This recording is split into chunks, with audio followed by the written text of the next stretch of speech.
नमस्कार मंडळी. हे लिंबू वर्गीय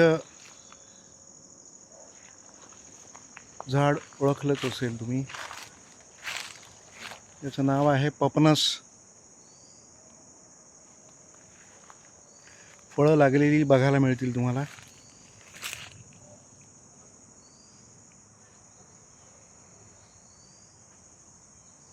याला हिंदीमध्ये चकोतरा किंवा अंगूर फळ असं म्हणतात. याचं लॅटिन नाव आहे सिट्रस मॅक्झिमा.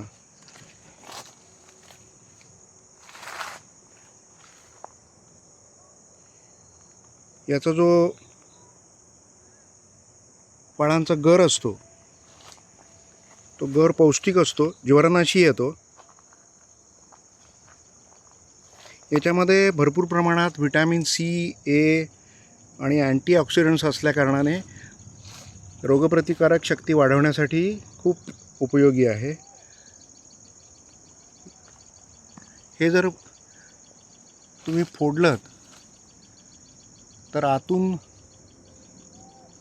पांढरट वर आवरण असतं, जसं मोसंब्याला असतं तसं.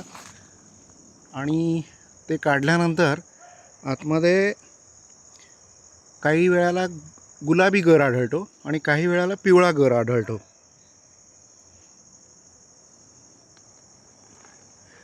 हा जो गर असतो त्याच्यापासून मुरांबा करतात, मार्मालेड बनवतात.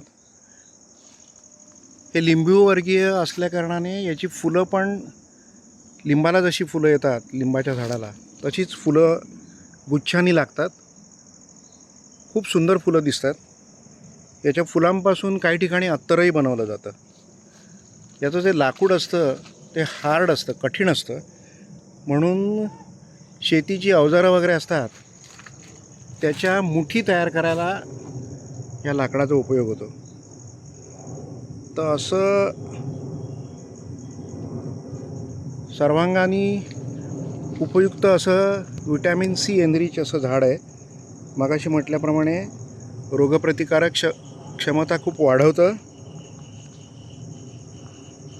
त्वचा, केस, हृदय याच्या स्वास्थ्यासाठी हे खूप, याचं सेवन करणं, आयदर याचं तुम्ही सरबत करू शकता किंवा नुसतं जो गर असतो त्याला मीठ किंवा साखर लावून तुम्ही खाऊ शकता.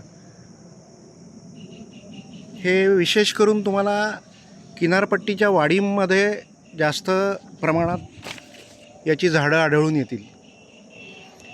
आणि जी कोकणातली मंडळी आहेत त्यांना माहितीच असेल की पुष्कळ वेळेला गौरी गणपतीला नैवेद्य आपण पपनसाचा दाखवतो. आणि नैवेद्यासाठी पोहे, गूळ, साखर, थोडंसं मीठ घालून याचा प्रसाद, आंबटगोड प्रसाद छान लागतो. तर असं हे खूप उपयुक्त असं पपनसाचं झाड आहे आणि त्याला पपनसही लागलेत बघा. तर जरूर आपल्या बागेमध्ये, आपल्या सभोवतालच्या परिसरात या झाडांची लागवड करा आणि आपल्या आजूबाजूची जैवविविधता जपा. धन्यवाद.